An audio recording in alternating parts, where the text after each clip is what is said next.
Hola, mi nombre es Carlos Manríquez, soy profesor asociado del Departamento de Filosofía de la Universidad de los Andes. Actualmente y desde hace algo más de año y medio también director del departamento. Mis temas de interés y de investigación tienen que ver con el campo de la filosofía política. En ese campo de la filosofía política me interesan sobre todo tres cuestiones.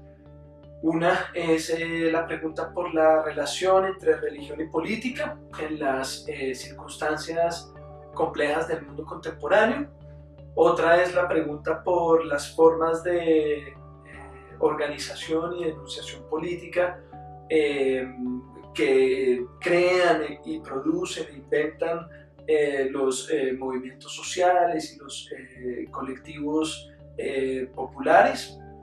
En particular, digamos, la importancia de esa agencia política en un escenario como el de la construcción de paz en nuestro país en la actualidad. Y finalmente también me ha interesado mucho explorar, digamos, la frontera inestable y los diálogos posibles entre filosofía y literatura, particularmente en el caso de escritores importantes en la historia de la literatura latinoamericana como César Vallejo o como Juan Rulfo.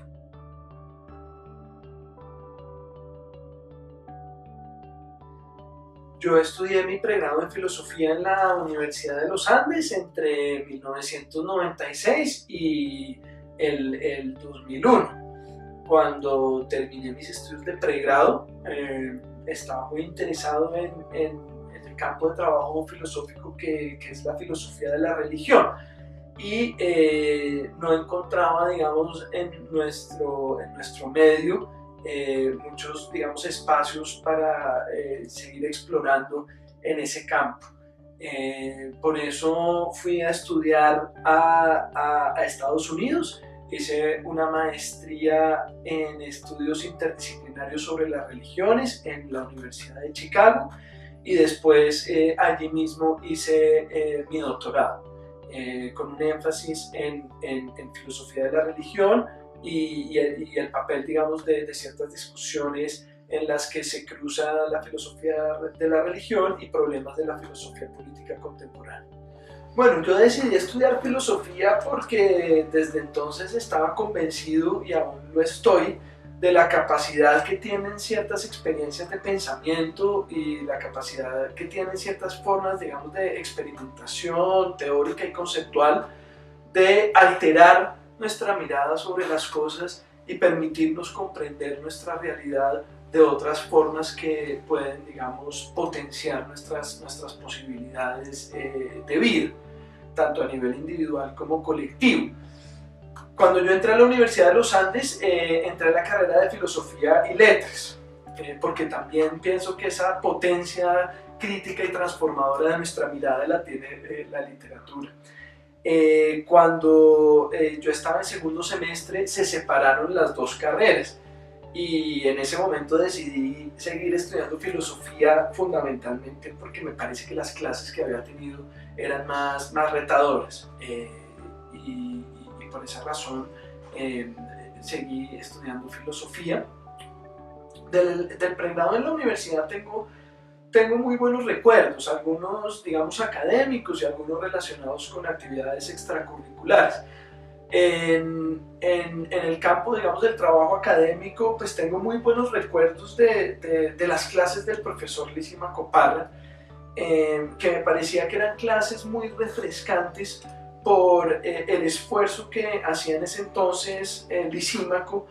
por poner en relación los problemas filosóficos y el trabajo de reflexión filosófica con nuestra realidad social y política y cultural acá en Colombia. El esfuerzo por establecer ese diálogo de maneras creativas desde el trabajo filosófico es algo que le agradezco mucho al profesor Lisímaco Parra, y que marcó desde entonces también mi forma de entender el trabajo y la investigación en filosofía, y es un muy buen recuerdo que tengo del pregrado. El otro buen recuerdo que tengo de actividades extracurriculares es un cineclub que teníamos con compañeros y compañeras de filosofía, pero también de matemáticas y de otras carreras, donde nos reuníamos semanalmente los viernes a ver películas de cine experimental, o del así llamado, digamos, cine de autor. Y pues es un muy grato recuerdo, porque es un espacio, digamos, donde confluían la amistad, la inquietud por explorar un nuevo mundo, que era en ese momento para nosotros el mundo del lenguaje cinematográfico, de poner en relación, digamos, ese nuevo lenguaje con nuestro trabajo como filósofos o como literatos. Y creo que en ese escenario aprendí muchísimo y viví experiencias muy enriquecedoras e intensas. Cuando empecé a estudiar la maestría en estudios interdisciplinarios sobre las religiones, pues digamos que mi experiencia cambió mucho, y mi forma de entender el trabajo filosófico cambió mucho, porque estaba en un programa en el que, digamos, compartía clases y discusiones con antropólogos, con historiadores, con sociólogos, tanto al nivel, digamos, de los profesores y profesoras, como al nivel de mis compañeros y compañeras. Y realmente poder hacer filosofía en ese espacio de trabajo interdisciplinario es algo que yo no había experimentado acá en el pregrado. Creo que eso es algo que ha cambiado, y creo que en el tipo de trabajo filosófico que hacemos hoy en día, esos diálogos interdisciplinarios son mucho más frecuentes, y creo que muchos de nosotros los hacemos, pero en esa época no eran tan comunes. Entonces eso para mí, digamos, fue un cambio muy significativo. Y del doctorado, digamos, recuerdo pues haber tenido la oportunidad de estudiar en un ambiente académico e intelectualmente muy retador, y recuerdo, pues, digamos, el placer de poder pasar muchas horas en la biblioteca leyendo, digamos, los libros que me interesaban, y los libros que estaban también ya más adelante en mis estudios asociados a mi proyecto de investigación y a mi proyecto de tesis. Ese espacio de poder dedicarse a investigar un tema y a trabajar en un tema que a uno lo apasiona, y de poder dedicarse casi que de tiempo completo a eso, pues es un recuerdo, digamos, muy valioso que tengo del doctorado, y es un tiempo, digamos, que no se repite después de que uno ya tiene un trabajo como profesor. Yo terminé el doctorado en el 2009 y coincidió, digamos, la fase final de escritura de tesis con la posibilidad de aplicar a un trabajo en una plaza abierta en filosofía política en la Universidad de los Andes. Entonces, haber terminado la tesis coincidió para mí con la oportunidad, digamos, de empezar ese mismo año a trabajar como profesor del Departamento de Filosofía de la Universidad de los Andes, y de encontrar, digamos, un espacio de trabajo muy retador, también porque algunos de mis colegas de entonces habían sido mis antiguos profesores, y también, digamos, muy retador por pues encontrar, digamos, programas que no existían cuando yo estudiaba en la Universidad de los Andes, como los programas de maestría, y muy pronto también el programa de doctorado, y pues haber, digamos, encontrado ese espacio de un trabajo de docencia y de investigación, no solamente con los estudiantes de pregrado, sino también con estudiantes de posgrado, pues ha sido para mí, digamos, muy importante y muy enriquecedor. Bueno, ¿cómo es la vida de un académico? Creo que la vida de un académico tiene muchas ventajas y también tiene algunas desventajas. Entre las ventajas,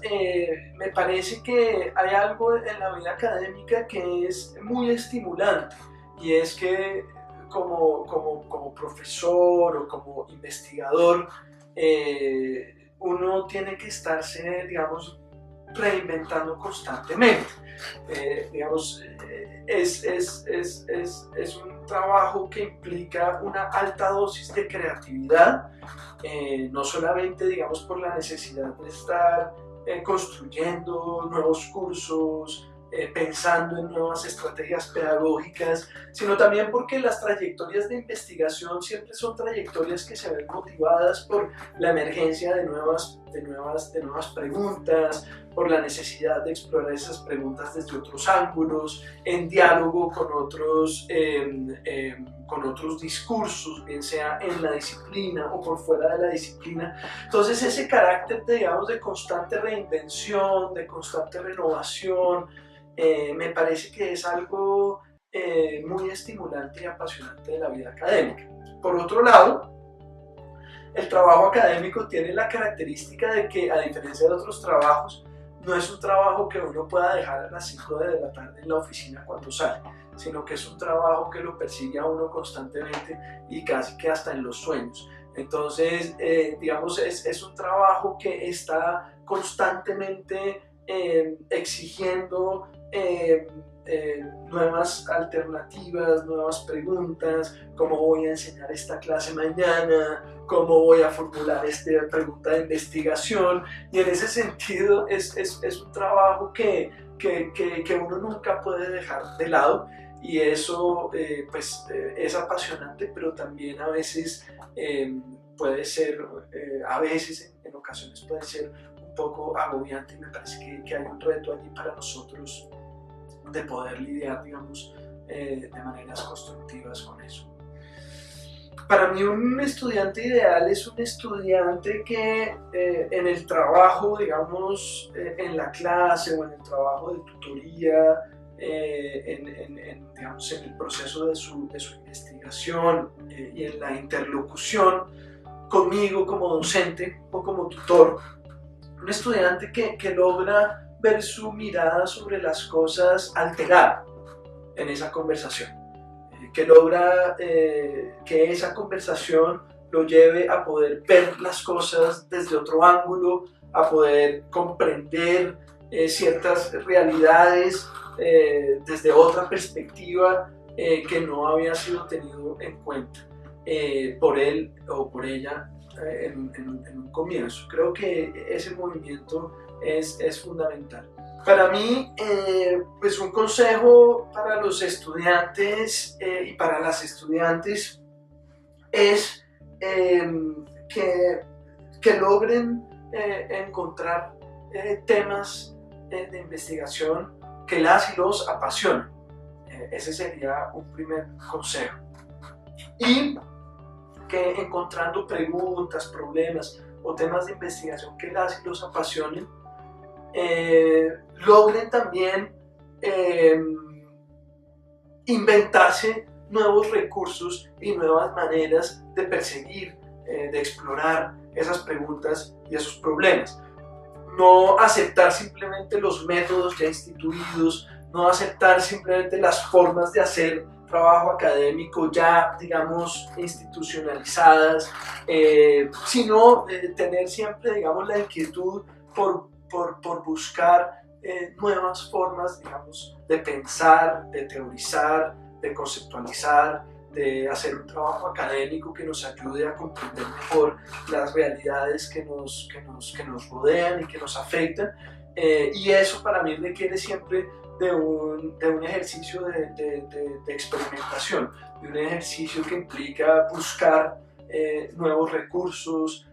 buscar nuevas perspectivas. Y mi consejo entonces sería también que mantengan siempre viva esa inquietud de experimentación.